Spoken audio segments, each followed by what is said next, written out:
Bring your cup and take a seat.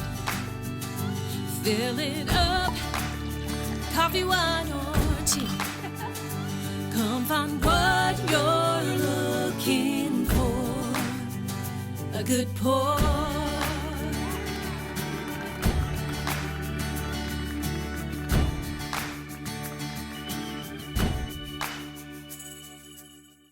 Hey there, welcome back to A Good Pour, Summer of Good AI. I'm Catherine Good, founder of Good Circle Marketing and Good AI Consulting. Today, I'm talking with Kinsey Soderberg. Kinsey founded Authentic AI and teaches women entrepreneurs how to use AI without losing their voice. She'll tell you her first reaction to ChatGPT was, "Ooh, gross," which a lot of us can relate to. A long car ride and a come to Jesus moment later, she built a whole brand around helping people work through that same transition. Her AI brand blueprint is the framework she's known for. The premise: AI can't do good work for you until you give it the real you, your values, your voice, your soapboxes, your stories.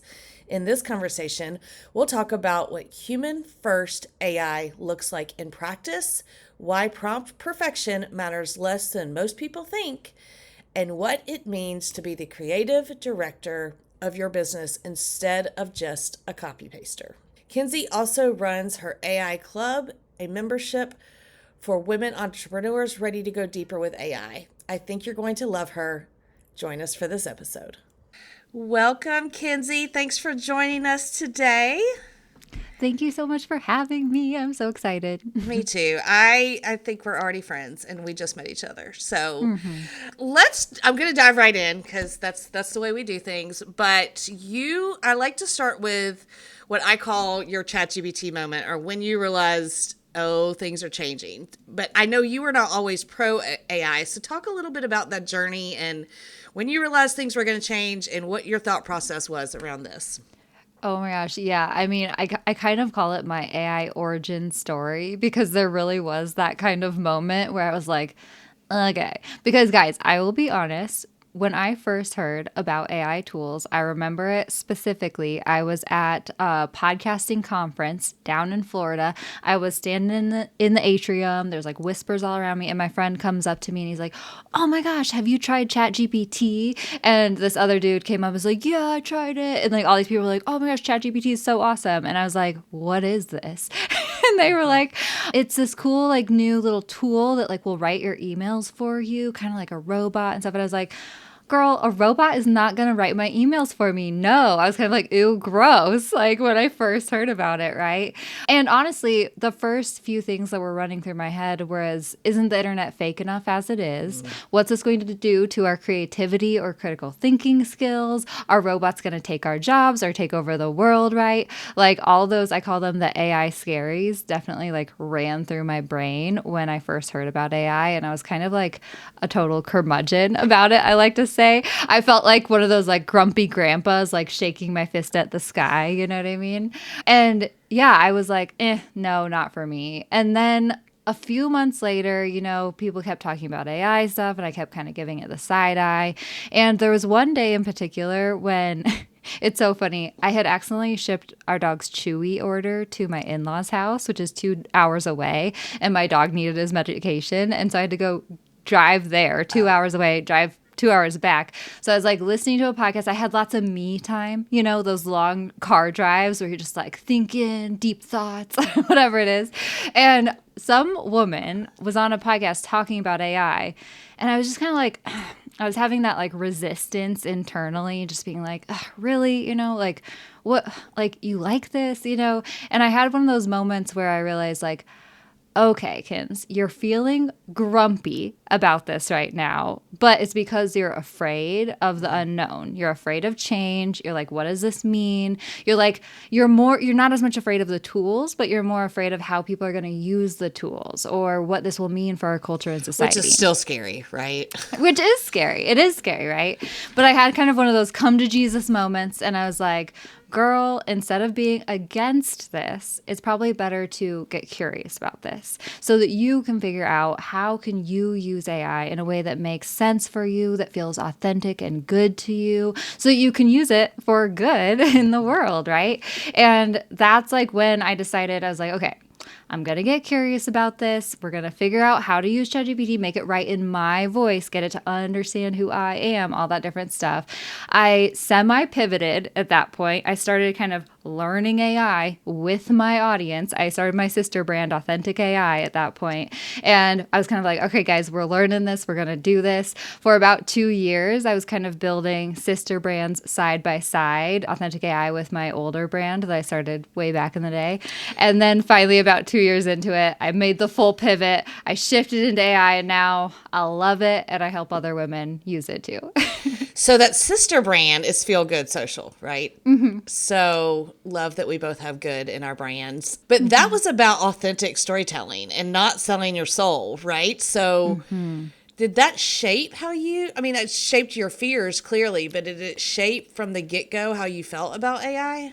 Yeah, definitely. I mean, that is like authenticity, feeling good in business, feeling like yourself in business. That's always been a part of my story. Actually, one of my OG origin stories was when I first started my business my Feel Good Social business back in 2018.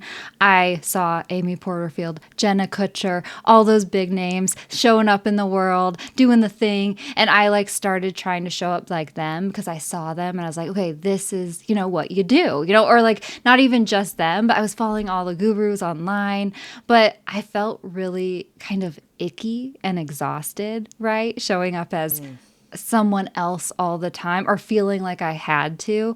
And I had that moment back then where I was like, I'm just going to lean into who I am and do me. And that worked, right? Yeah. And so that was kind of what actually started my whole business journey. And then with AI, that is why it has been so, so important to me to make sure we are using AI in ways that align with us, that work for us, and that don't sacrifice our authenticity, thought leadership, or quality of work, right? That's like kind of the core value. Yes. Yes. Yeah. I love what you just said, though, about you felt exhausted when you were basically putting on someone else's skin or the way they do things. That's such a good way to put that, is you just feel exhausted. So you use the phrase human first approach to AI. It's similar to what we say, just making sure that the humans are staying a part of this, or like I talk a lot about a human or an AI sandwich, human, AI, human. But what does it look like when someone's doing this right versus wrong in your mind? Yeah. I don't know if there's a wrong way to do this. I think that there's like an overthinking way to do this sometimes, right? So, how I kind of think about human first approach to AI, which I love the AI sandwich thing. That actually makes way more sense for my approach too. But human first to me means that you're not going to the tool and asking it to do the task or do the thinking for you. Instead, you start with yourself, your own thoughts, opinions, ideas, beliefs, values, way of doing things, workflows, whatever it is. You start with whatever the heck you want and who you are. You share that with your AI tool, and then AI can take that and run with it and do all the things in a way faster, better, more on brand, more authentic way for you, right? And actually really what it is context engineering, right? You're giving your AI all the context that it needs up front in order to be able to do the task you want it to the best of its ability, right? I think where a lot of people overthink this is that they still think that they need to get that prompt perfect, or they need to get the context absolutely perfect, right? A lot of times, and I think that this just comes from, us wanting structure. People want to know that they are doing it right? So they're like, well, what should I tell it? And like, you can give it frameworks, like make sure you're telling it this, all that different stuff. For me, as a verbal processor, I could talk your ear off all day, girl. Like, I literally brain dump to Claude or ChatGPT or whoever, whatever tool I'm working with. I just share my streamline of thoughts, and like it's those thoughts that like I would absolutely love to tell everyone in my life, but no one really wants to listen. They would get immediately exhausted. Yeah, but like I just brain dump into chat or Claude, and it just like takes that brain dump and makes it better for me, right? But so like I don't think that there's a wrong way to do that. Like you can totally just like think through the exact context structure that you need to share with your AI every time, or it can be a meandering, messy brain dump that you share with it, and that's okay too. Just like making sure that you're giving it your own perspective, thoughts, ideas, opinions first is not only going to allow your tool to do a way better job for you, but it's also going to make sure that you don't let your brand turn into some generic thing that sounds like a robot, right? Yeah, I love that. So as we were talking before we started recording, I'm in marketing. I've been in marketing since I graduated, so 20 plus years. And a lot of times when when a company brings in a marketing strategist, it's because they don't know what to say, or they don't know quite how to describe them, or maybe things have changed over time. And I really like what you're saying about getting that context perfect, because it's a lot of times why people don't start marketing too, because they don't quite know what to say, or they don't quite know how to describe this product in a way that brings other people in. And at some point you just have to start. And I feel the same way about AI. And AI, to me, it can make things easier to think through those things. Because again, like you said, there's somebody that's there listening. Your colleague at work may just want you to shut up about marketing already, right? Whereas Claude or ChatGPT will just keep listening. And so, but again, it's not just doing whatever it says. Is this right for my brand? Or is this right? Is this the right messaging? It's suggesting something, but you have to be the person that says, I agree, right? Yep. So I love this question for you because we've already talked about authenticity. But do you feel like there's a version of AI that goes a little too far? Is there a line for you personally? Yeah. Okay, so this is so funny. There's like two aspects to this question for me. Number one, I think that people need to do more to practice their critical thinking skills with using AI, right? It's not as much necessarily AI going too far. It's like humans not giving themselves guardrails or being like aware of what this means or thinking critically about the way that they're using AI, and not even the way that they're using AI as much as the context or the things that they're sharing with their AI tool, and or like over trusting the AI tool, not pushing back and being like, does this align with my brand, or does this make sense, or that sort of stuff, right?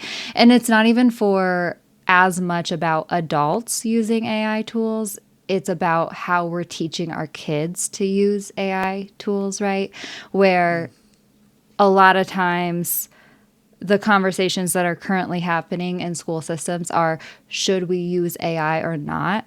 Instead of how can we teach our kids to use AI in a way that is going to help them expand their creativity and practice their critical thinking skills? How can we teach them how to use it in an intentional way, right? So the same thing goes for adults, but I'm a little bit more worried about kids when it comes to that stuff. Me too. Yeah. The state of Tennessee actually has, for our CTE teachers, it's not a law, but it's a kind of guidance or recommendation that teachers should teach students how to use AI ethically, but no one has taught our teachers how to use AI ethically.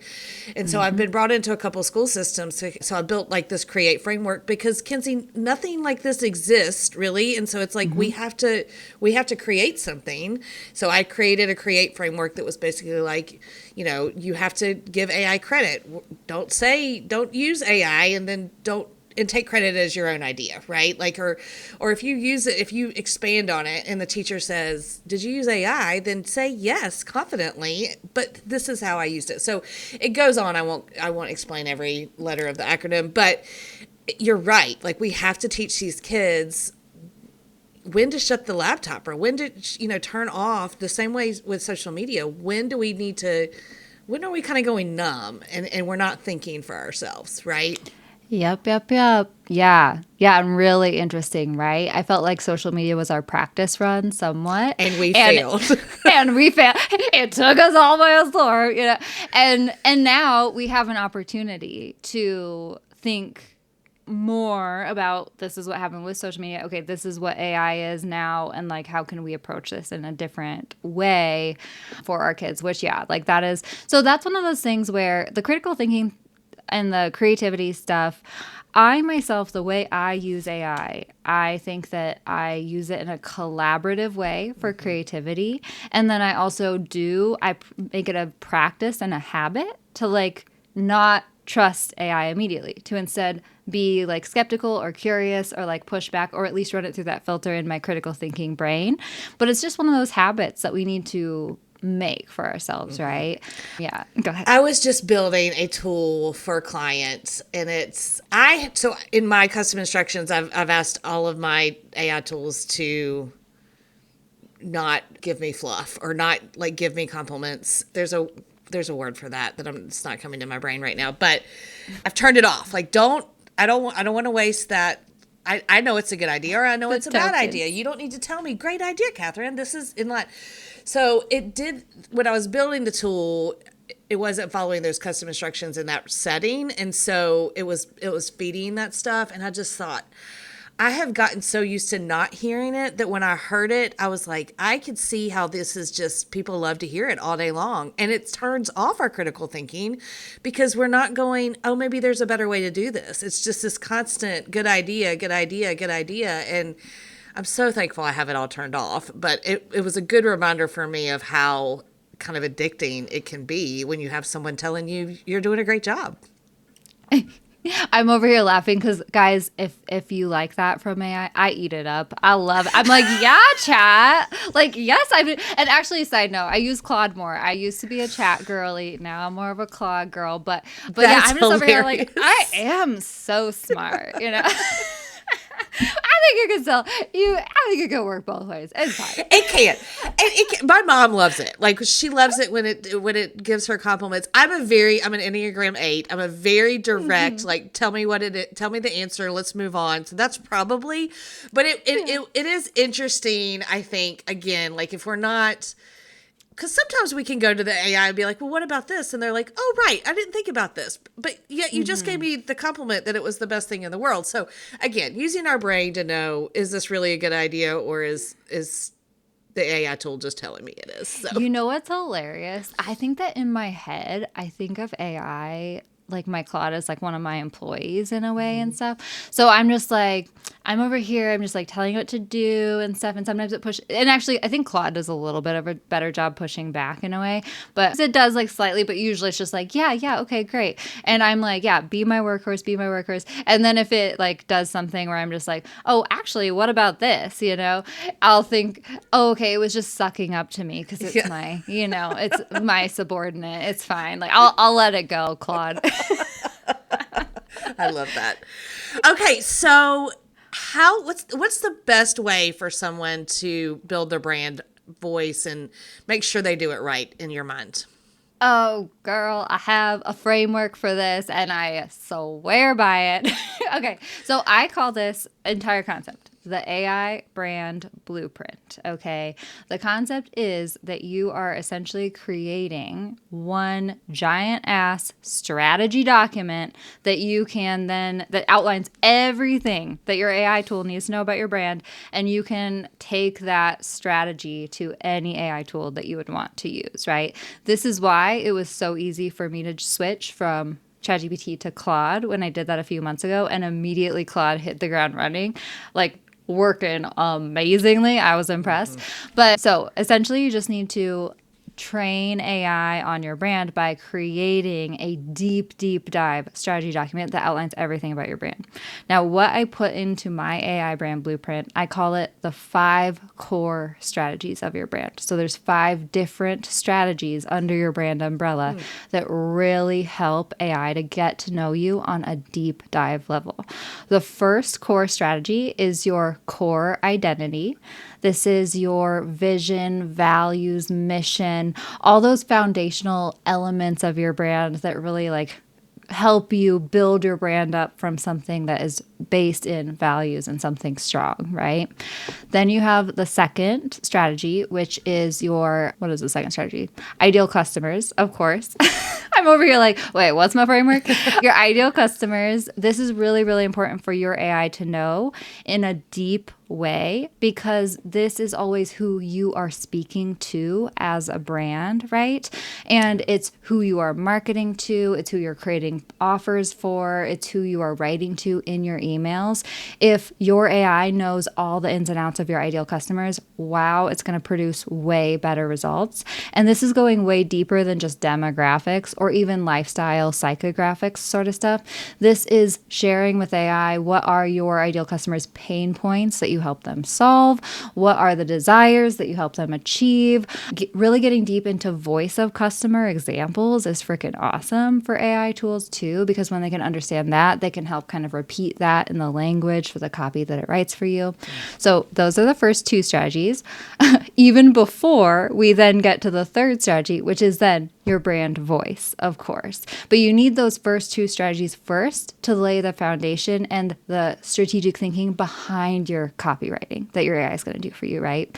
So brand voice is going deeper, of course, than just friendly, right? If you think about the word friendly, that's like the most generic descriptive word that you could use.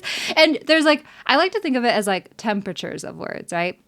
Friendly has so many different temperatures that you could get more specific with. You could be like a bubbly friendly like me, or you could be like a kind-hearted friendly, you know, a sweet little soul like someone else.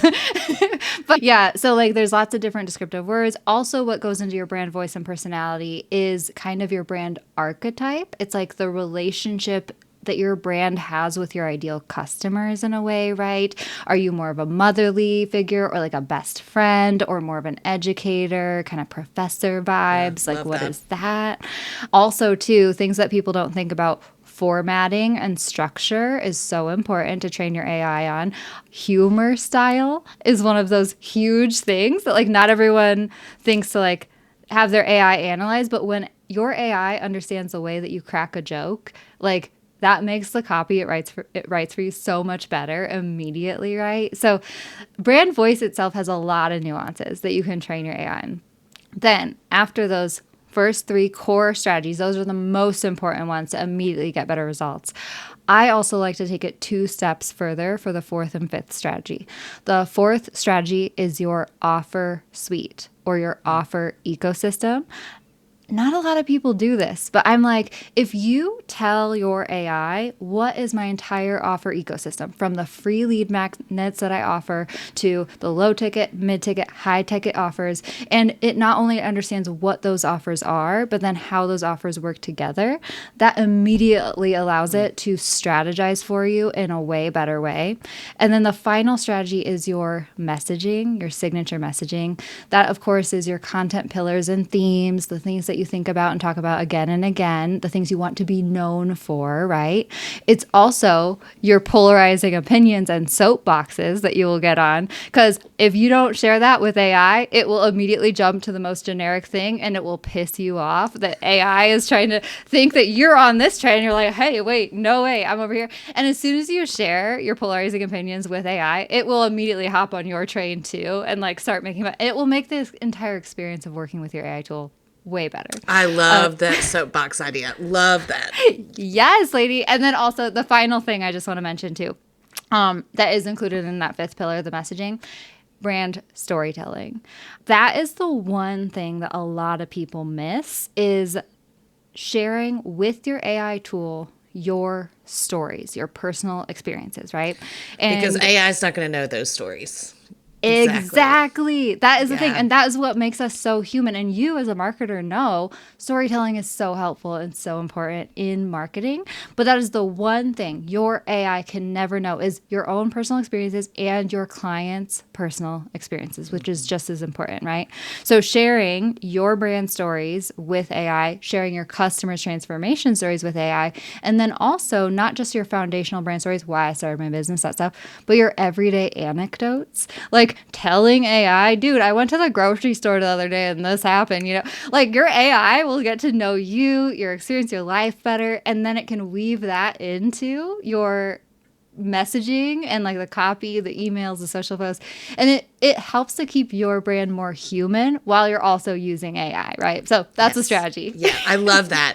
So what you don't know, as we've had since I started the business 5 years ago, we have something called a marketing machine. And so it's who you are, who you help, and how you tell the world. A lot of that is kind of in that, which is really what we're basing. Like if I have a client who comes to me and says, I want an AI tool, I say, okay, great. We're going to take your marketing machine and we're going to take it, turn it. And that's the infrastructure, which again, I love that you said this. It can live in any, it can live in any platform. So if something happens and Claude's not working, you still have this foundation document that you can take and try another tool. I also really like it because the reason the marketing machine has been so successful for us is because you can ask 5 people in one organization and they're all going to say something different. And so the marketing machine, well before AI, was supposed to align an entire organization on the same things. And so what I've been telling people is if you haven't even done this and then you have a company using AI and they're all telling it something different, it's not going to be clear and it's never going to sound like your company because you're all starting from different points. You're all saying different things. And so I love that the brand blueprint, which goes way past just who I am, right? It is how I want to show up and how I want the AI to show up to represent me. So I love, and it's a great name. Brand blueprint is great name.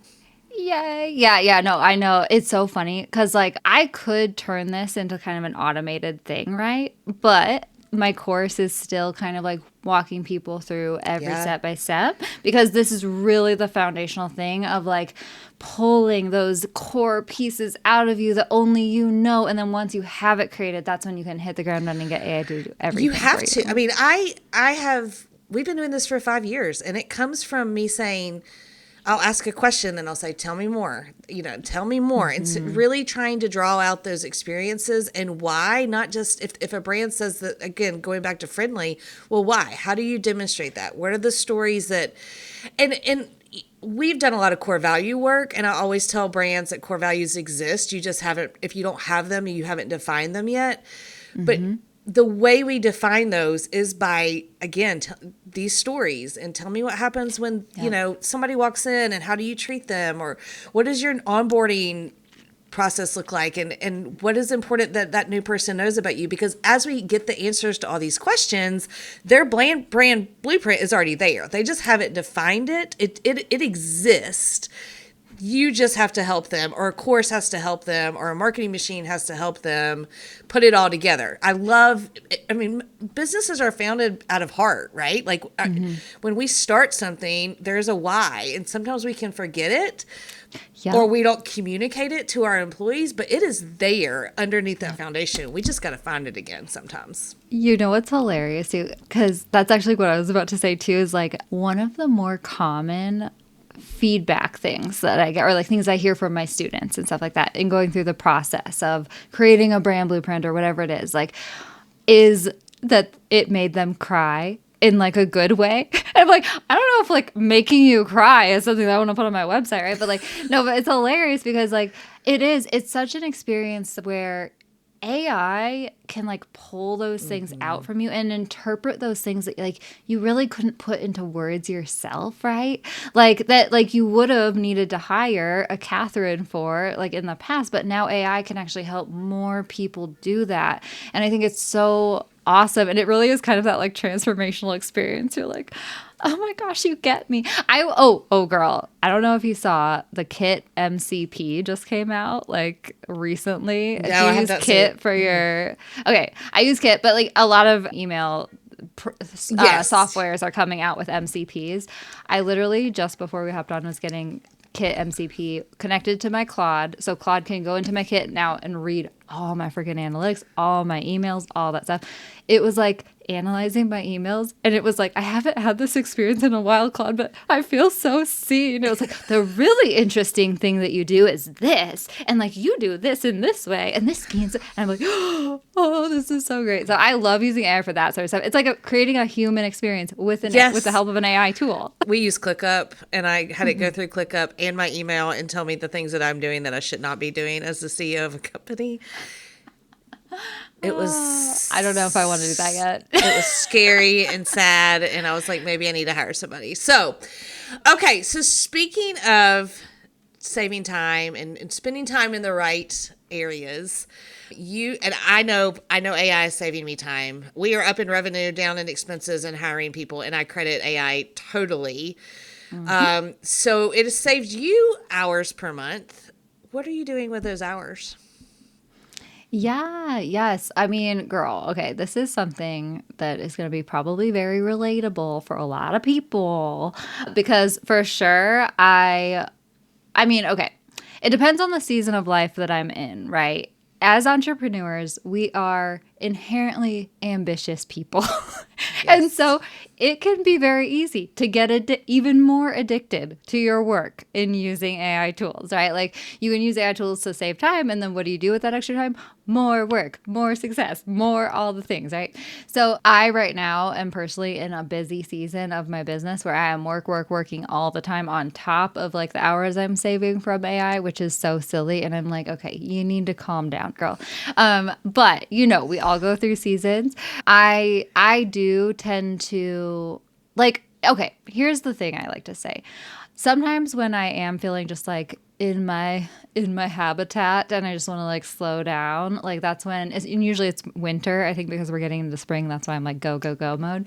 I like to like shut my computer down at 4 instead of 5. I like to go downstairs, hang out on the couch with my dogs, be lazy. I like to do bead jewelry. I've like started hobbies I never would have started before, right? But then even on top of that, when you are still in a busy season in your business, on top of using AI tools, you're saving so much time, you're getting so much done, but you're still working with all those extra hours. I have found that like, okay, before AI, I used to get so much anxiety in the weekends when we would like go somewhere. Like I would take my laptop everywhere still, even if I wasn't technically working. I wanted to be able to work. Or like, you know, when like you used to not be working and you would still feel like, oh, but like what's happening? Or like it's hard to let go. And like, oh my God, what's gonna happen? Like if I don't have my computer, if I can't work this weekend and stuff like that. And even in my busiest season that I've ever been in, I tripled my revenue last year and we're on track to like somewhat triple it again or at least double it again this year, which is crazy, right? In this season of my business, we went to my husband's parents' house last weekend and I didn't even think about bringing my laptop. You know, that never would have happened Right. like before now. And I'm like, wow. And it's not necessarily a difference in like my own personality or whatever. It's I think more the fact that like I know Claude has my back. Like I know I'm gonna be able to get that done. Like I'm not worried about waste or like not having those hours on the weekend because I know I'll be able to get it done Right. anyway. I don't know. Is Right. that making sense what I'm No, it saying? does. And now, I mean, I'm sure you're in co-work and building agents and that sort of thing. Like people could be working on, or agents can be working on your behalf, at least to get some of it done. And yes, when we're in a busy season, we're going to spend a little bit more time working, but hopefully it's in work that only we can do, right? As the entrepreneur, CEO, or what the leader in our business, as opposed to let me send invoices or, just mundane work that hopefully we can develop some AI tools to help us with that stuff. I remember very early on, it's funny that you mentioned that you kind of started listening to podcasts and that's what started you on this journey. Mine was very similar. I sat in a car on the way to get my kid from camp and podcast episode. And I remember hearing, well, what do you do with that extra time? And yes, you can go to the beach, but even if you had 10 extra hours per week and you spend them on the beach, when we do that, we have enough space to create something else, right? We're created to create. And so if we have that extra time, then the ideas that come to us it's not necessarily more work. There's just enough space in our life to help us create. And that's what I love.